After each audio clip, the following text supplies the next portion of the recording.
बिहार के घने जंगलों के बीच स्थित एक छोटा गांव निशानपुर अजीब घटनाओं के लिए बदनाम था।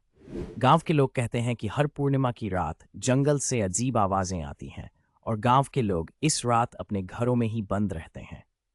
कोई नहीं जानता कि जंगल के भीतर क्या छिपा है। एक दिन गांव के स्कूल में पढ़ने वाले तीन दोस्त राजू, सोनू और पूजा इस रहस्य से पर्दा उठाने का फैसला करते हैं। वे तीनों अपनी हिम्मत जुटाकर पूर्णिमा की रात जंगल में जाने का निश्चय करते हैं। गांव के बुजुर्ग उन्हें रोकने की कोशिश करते हैं, लेकिन वे सुनने को तैयार नहीं। रात होते ही वे तीनों जंगल की ओर चल पड़ते हैं, इस बात से अनजान कि वे जिस रहस्य का पीछा कर रहे हैं वह उनकी सबसे बड़ी भूल साबित हो सकती है। जंगल में घुसते ही उन्हें एक पुराना मंदिर दिखाई देता है जो समय की मार से टूट चुका है। मंदिर के चारों ओर अजीब निशान हैं जो किसी अनजानी भाषा में लिखे हुए लगते हैं। पूजा इन निशानों की तस्वीर खींचने लगती है, जबकि राजू और सोनू मंदिर के अंदर जाते हैं। अंदर उन्हें एक प्राचीन मूर्ति मिलती है जिसके चारों ओर काले धागों से बंधी हुई घंटियां लटक रही होती हैं। जैसे ही वे मूर्ति के करीब पहुंचते हैं, एक जोरदार धमाका होता है और मंदिर की दीवारों पर बने निशान चमकने लगते हैं। तीनों डर के मारे पीछे हट जाते हैं, लेकिन अचानक से उनके चारों ओर धुंध छा जाती है और वे खुद को मंदिर के अंदर बंद पाते हैं। अब वे समझ जाते हैं कि उन्होंने एक खतरनाक शक्ति को जगाया है और उन्हें इससे बाहर निकलने का रास्ता ढूंढना होगा। मंदिर में बंद तीनों दोस्त एक एक करके अजीब घटनाओं का सामना करने लगते हैं। सोनू को अचानक अपने पीछे किसी के चलने की आवाज सुनाई देती है, लेकिन जब वह मुड़कर देखता है तो वहां कोई नहीं होता। राजू को दीवारों पर बने निशान हिलते हुए नजर आते हैं, जैसे वे कुछ कहना चाह रहे हों। पूजा को मूर्ति की आंखों से रक्त बहता दिखाई देता है।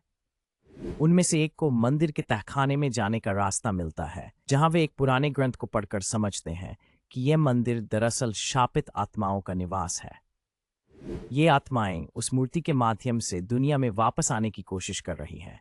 उन्हें रोकने का एक ही तरीका है, मूर्ति के चारों ओर बंधे काले धागों को काटना और मंदिर के बाहर रखे पुराने दिए को जलाना। लेकिन दिया जलाने के लिए उन्हें जंगल में मौजूद एक खास जड़ी बूटी की जरूरत होगी, जो सिर्फ रात में खिलती है। समय तेजी से बीत रहा है और हर पल उनके लिए मौत का खतरा बनता जा रहा है। वे तीनों मंदिर से बाहर निकलकर उस जड़ी बूटी को खोजने के लिए जंगल में जाते हैं, लेकिन जैसे जैसे वे आगे बढ़ते हैं, आत्माएं उन्हें रोकने के लिए हर संभव कोशिश करती हैं।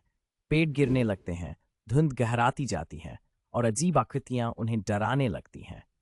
आखिरकार पूजा को जड़ी बूटी मिल जाती है, लेकिन तभी आत्माएं उन्हें घेर लेती हैं। तीनों दोस्त अब जीवन और मृत्यु के बीच फंसे हुए हैं।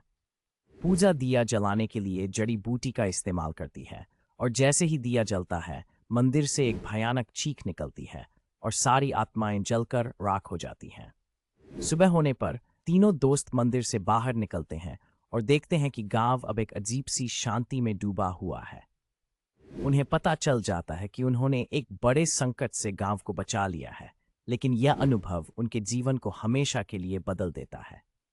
निशानपुर गांव अब फिर से सामान्य हो गया है, लेकिन राजू, सोनू और पूजा को उस रात के अनुभव ने हमेशा के लिए बदल दिया है।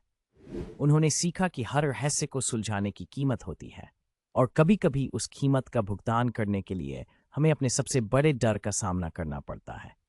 ऐसी और वीडियोस के लिए लाइक, शेयर और सब्सक्राइब करें।